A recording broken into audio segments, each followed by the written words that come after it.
Have you ever watched a movie and realized it was watching you back? What would you do if the images on the screen weren't just images, but warnings? When I was 13, my friends and I were obsessed with finding new horror movies. We had seen everything: old films, new releases, classic horrors, even those obscure films that existed only like urban legends online. One day, I stumbled across the name of a film that had no record anywhere. No trailers, no reviews, just a strange title: The Moving Picture. Reading the name sent chills down my spine. Something about it told me it wasn't normal. The website was just a black screen with white text: "Do not watch alone." I thought, it's probably just typical teenage curiosity. It might be a little scary, but maybe fun. Around 11 o'clock at night, I went down to my basement, alone, laptop in hand, and started the movie. At first, everything seemed normal. Shadows flickered unnaturally, the background music was slow and eerie, and random images of empty streets flashed on the screen. But then, suddenly, the screen started moving on its own. I quickly checked the lights in the room. Everything was normal, but on the screen, a figure appeared that perfectly copied my movements. Every little motion I made was mirrored on the screen. I tried to pause the movie, but it wouldn't stop. The screen flickered violently, and I heard a distorted laughter. Then, in a whisper, a voice said, "I see you." My hands were shaking. I tried to turn off the TV, but the cable box was dead.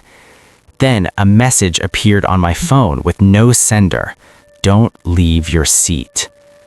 I thought maybe it was a hacker, but the figure on the screen, it looked exactly like me, and it smiled in a way I had never smiled before.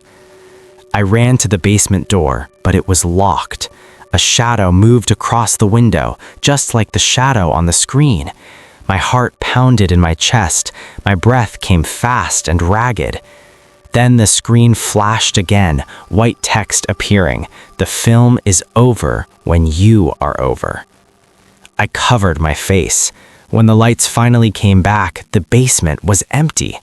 The movie was still playing on the screen with subtitles reading, "Replay?" I deleted the movie and closed the website, trying to ignore what had happened.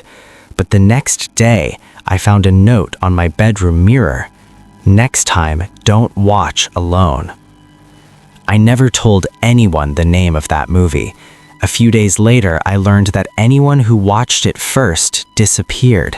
Their reflection would appear on the screen in their room instead of them. I tried telling my parents, but they didn't understand. Even now, if I'm alone, the basement lights flicker and my phone whispers, "Are you ready for the next scene?" This movie became a curse, arriving hand in hand with curiosity. Anyone who looks at it becomes a part of it, whether they want to or not. I never watched that movie again, but sometimes in the dead of night, when the house is silent, I wonder if the movie is still waiting somewhere for the next person brave enough to watch it. And I can say this with certainty: when the images start copying your movements and whispers call your name, it's no longer just a movie, it becomes reality. Some movies are meant to be forgotten, not watched. If you dare, subscribe, and maybe I'll show you the next scene.